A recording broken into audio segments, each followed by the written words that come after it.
2020년 인천광역시 시각장애인 복지관 이용자 인권교육. 안녕하세요. 저는 인권교육 강사 임홍자입니다.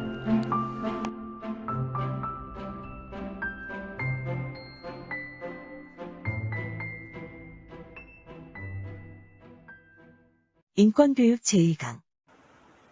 장애 인식 개선에 대한 강의를 시작하겠습니다. 오늘은 그 중에 제1강을 시작하겠습니다.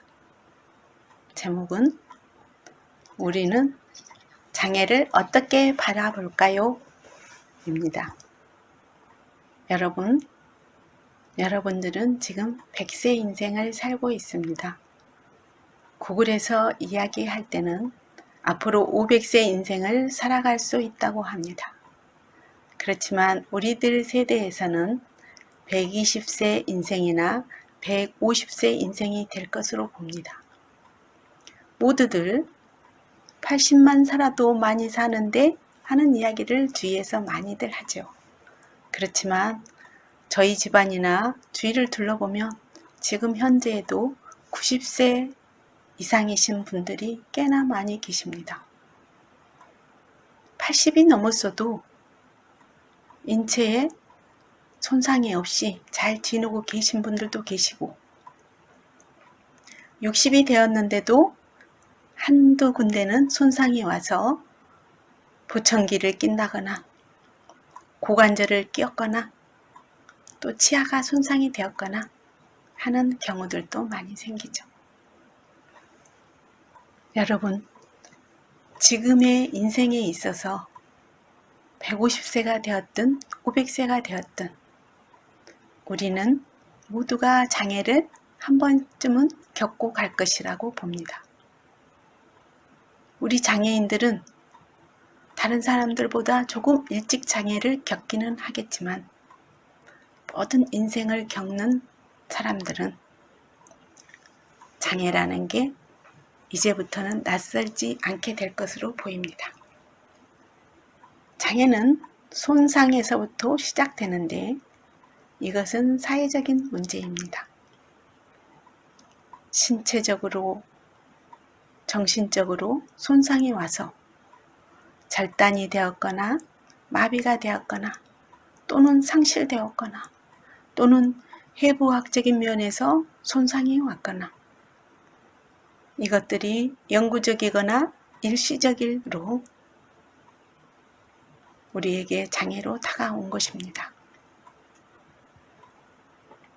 우리나라에서는 이 장애를 사회생활이나 일상생활의 제약의 한계를 두고 있습니다.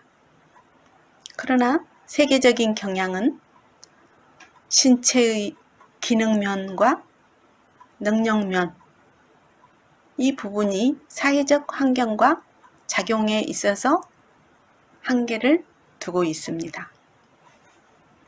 이 낯설은 장애를 가졌거나 가지지 않았더라도 우리는 누군가에게는 가장 소중한 존재입니다. 그리고 또 우리는 누군가를 소중한 존재로 여기고 있습니다.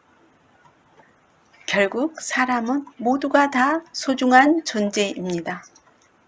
우리가 가지고 있는 꿈, 소망, 생각, 사랑, 자원, 환경 이 모든 것들은 모두가 다 소중합니다.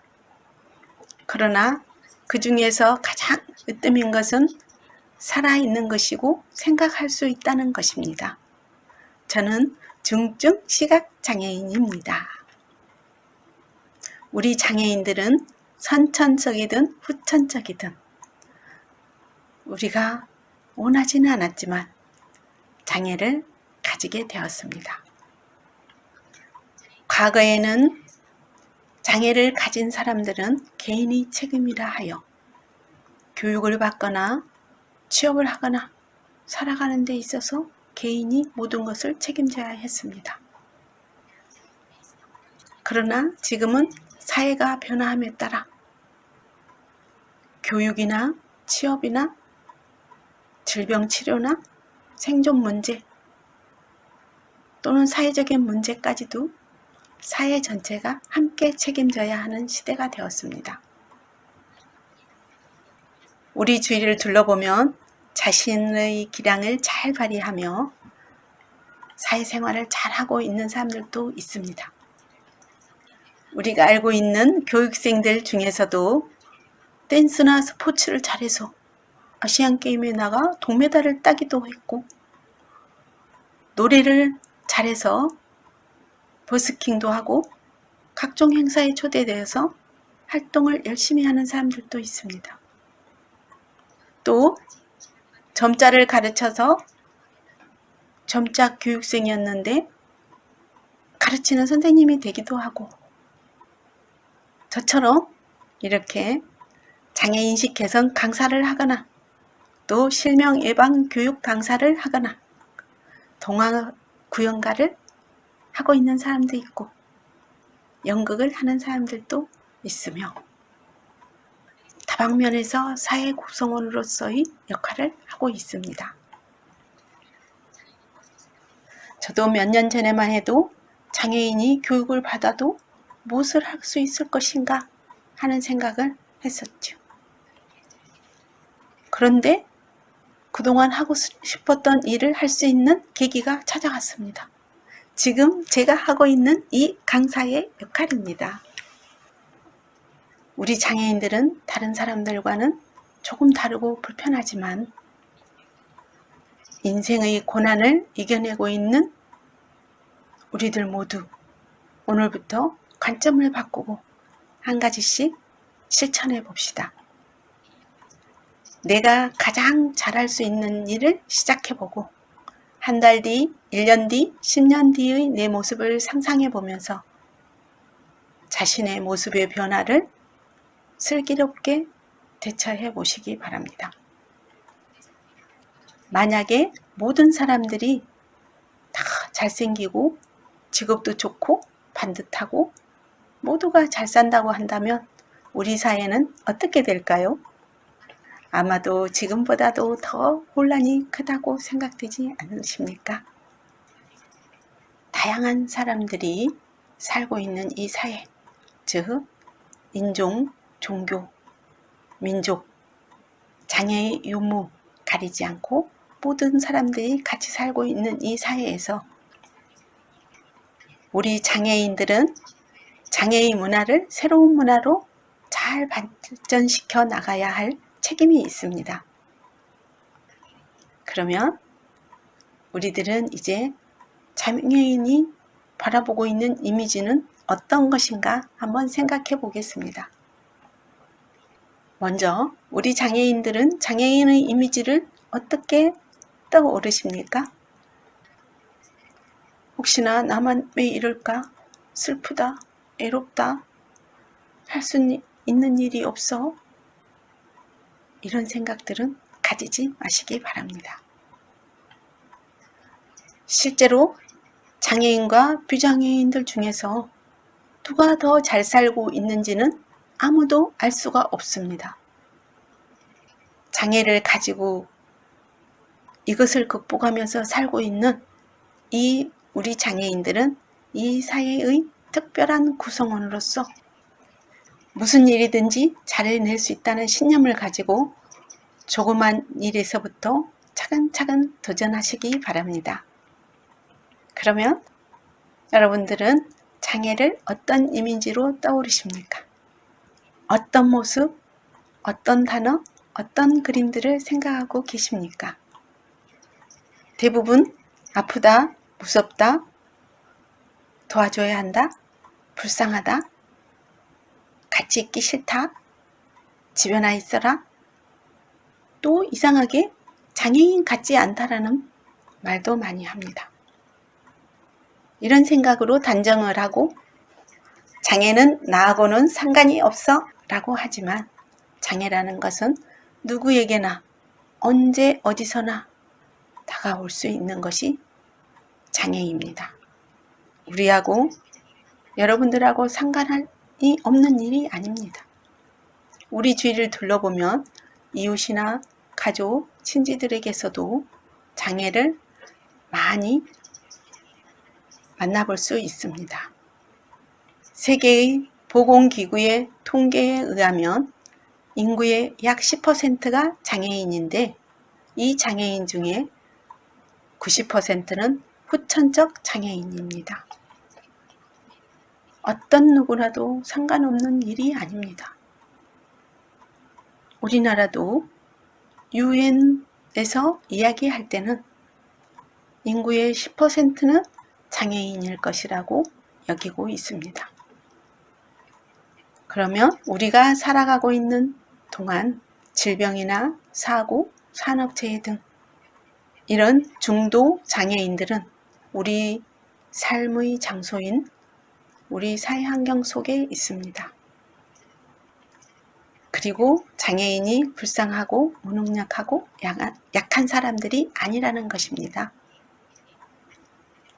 인간의 삶 속에서 가장 큰 난관인 이 장애라는 난관을 극복하고 있는 우리 장애인들은 비장애인보다도 강하고 능력 있는 사람이라고도 볼 수도 있습니다.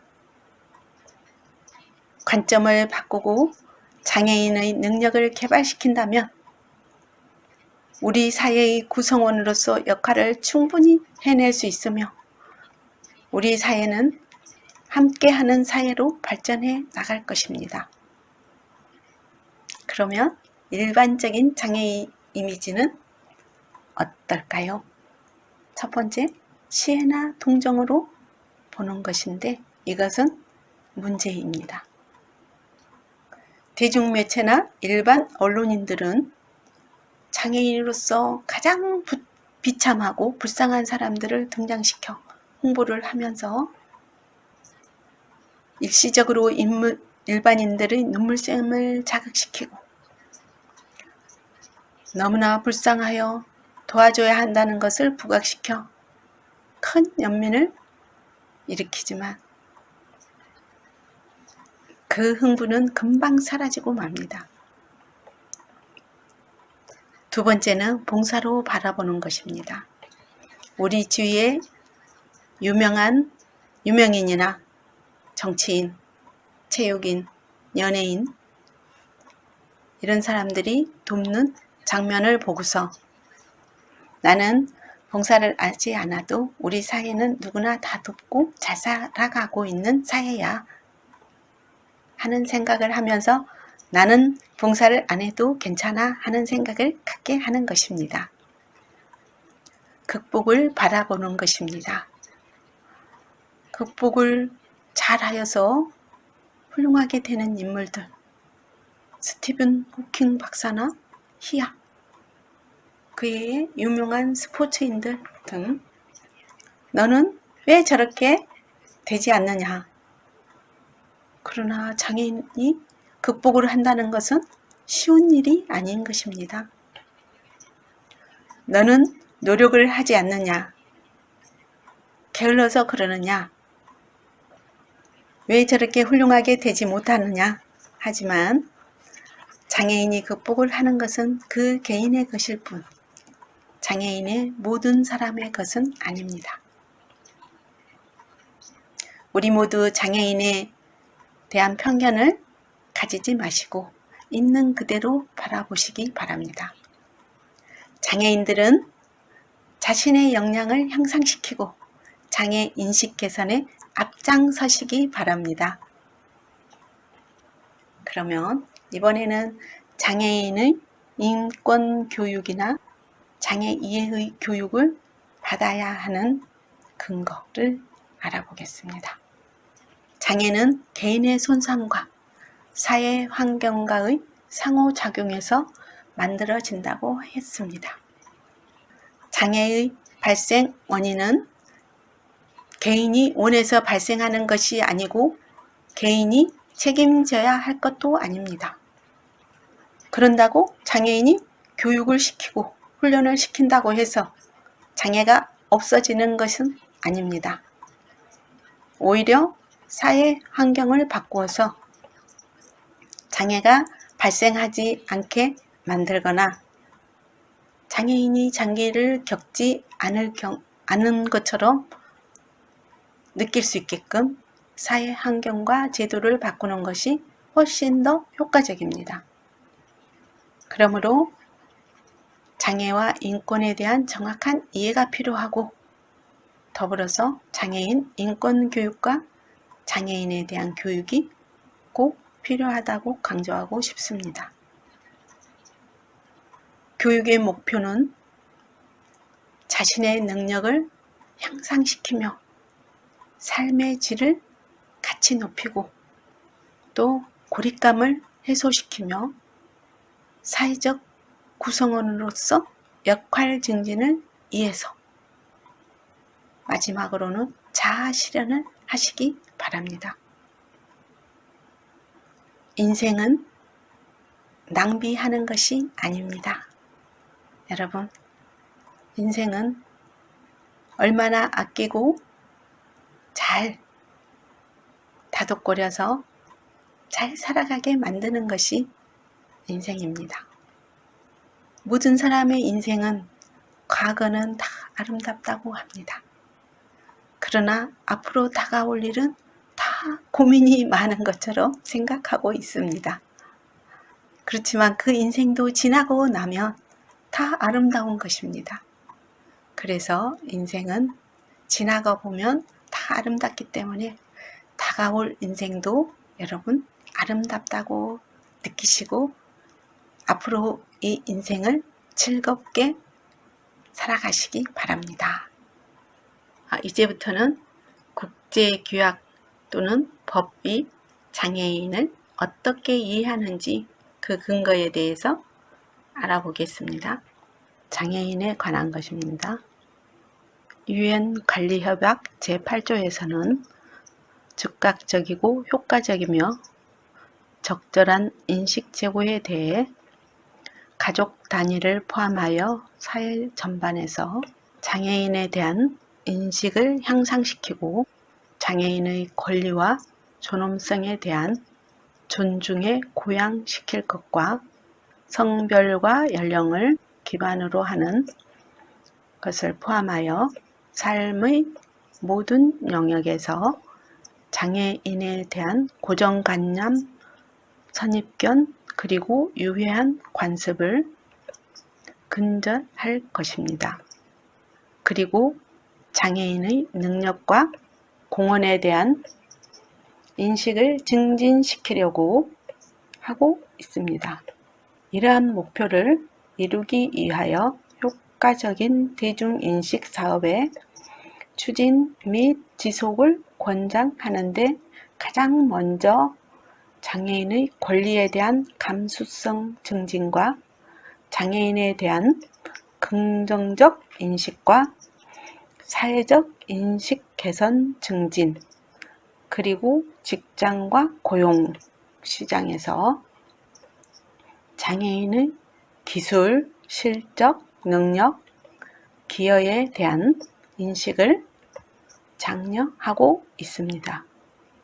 아시아 태평양 경제사회위원회 장애 10년 행동 계획의 원칙에서 중요한 것은 무엇보다도 장애인에 대한 비장애인의 인식 개선입니다. 장애인에 대한 비장애인의 인식을 향상시키기 위한 국가 역량을 강화하며 장애인의 능력을 증대하고 장애인에 대한 긍정적 태도를 형성하기 위한 지속적 국가적인 캠페인을 개발할 뿐만 아니라 대중의 관심을 대등한 시민으로서 장애인을 중시키기 위한 노력을 증대하고 있습니다. 특히 장애인 개개인을 기술함에 있어서 장애가 아닌 인간의 초점을 맞춘 용어를 사용하도록 권장하고 있습니다. 이번에는 국내 법령에서의 장애인 인권교육에 대해서 알아보겠습니다. 교육기본법 제4조항에서는 모든 국민은 성별, 종교, 신념, 사회적 신분, 경제적 지위, 신체적 조건 등을 이유로 교육에 있어서 차별을 받지 않도록 되어 있으며 초중등교육법 제59조에서는 국가와 지방단체에서는 특수교육에 필요한 사람이 초등학교, 중학교, 고등학교와 이에 준하는 각종 학교에서 교육을 받으려는 경우에는 따로 입학 절차, 교육 과정을 마련하는 등 통합교육을 하는데 필요한 시책을 마련하여야 한다고 명시되어 있습니다. 장애인 등에 대한 특수교육법 21조에서는 특수교육 대상자를 배치받은 일반 학교의 장은 교육 과정의 조정, 보조 인력의 지원, 학습 보조기기 지원, 직원 연수 등을 포함한 통합교육 계획을 수립 시행하도록 되어 있습니다.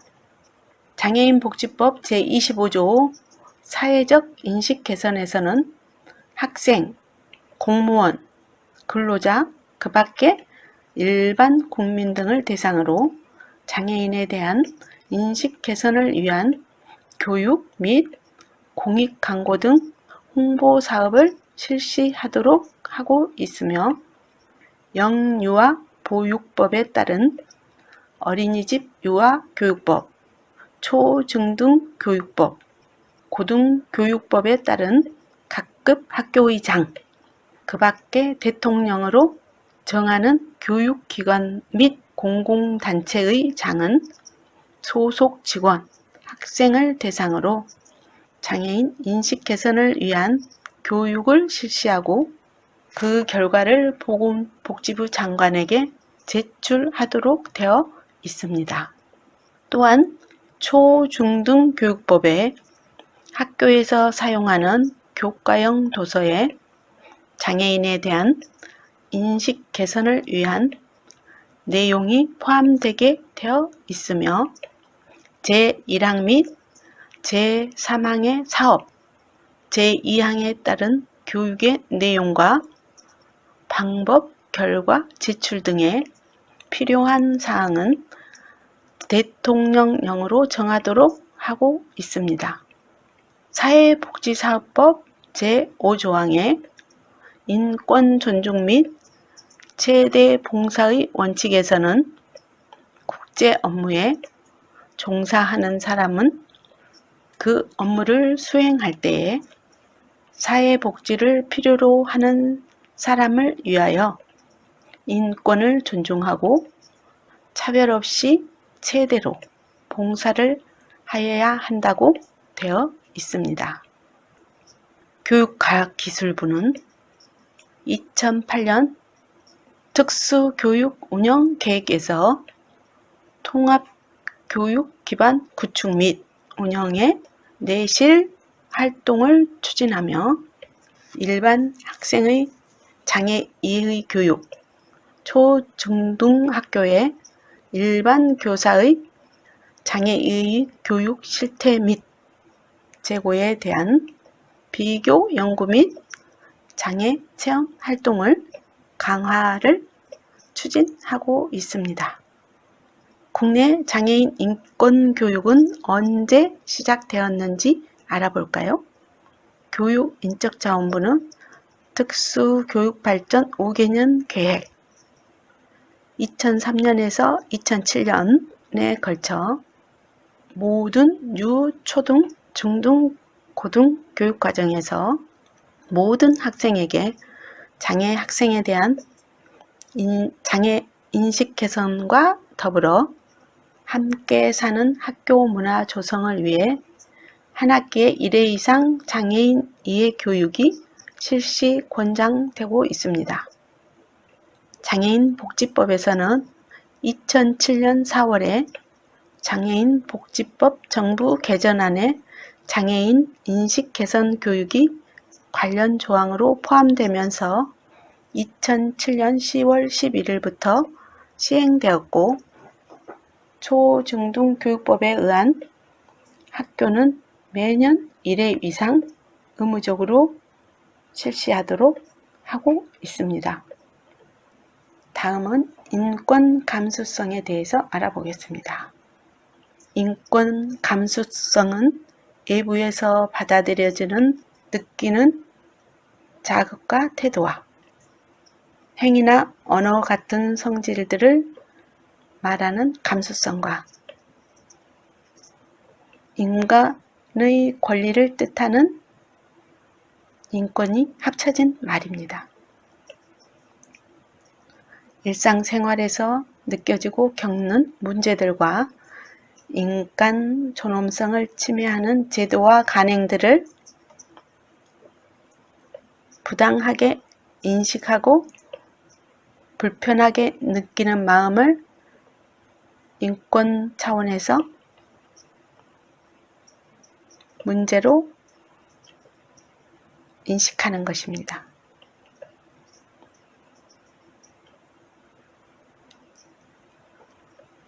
장애인 인권 감수성이란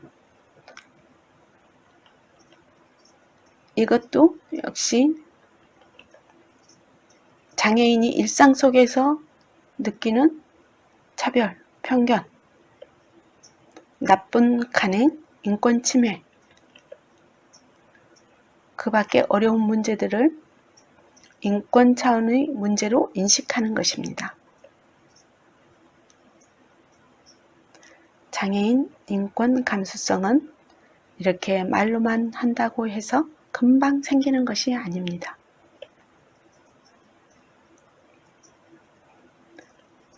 왜냐하면 우리 모두 일상생활 속에서 장애인이 느끼는 그 어려운 문제나 제도, 관행 등의 환경 등에 관심이 전혀 없기 때문입니다. 이것은 장애인 인권 감수성은 체험과 경험에 의해서 조금씩 스며드는 것입니다. 특히 봉사를 통한 경험이 중요합니다.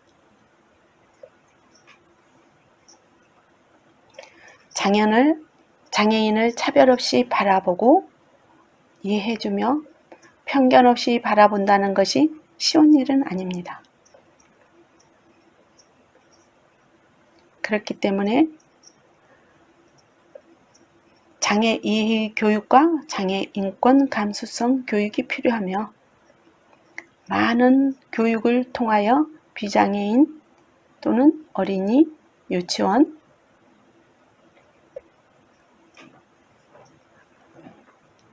중고등학생들도 장애를 이해하며 인권 감수성이 발달할 수 있도록 돕고 세계적인 경향에 발맞추어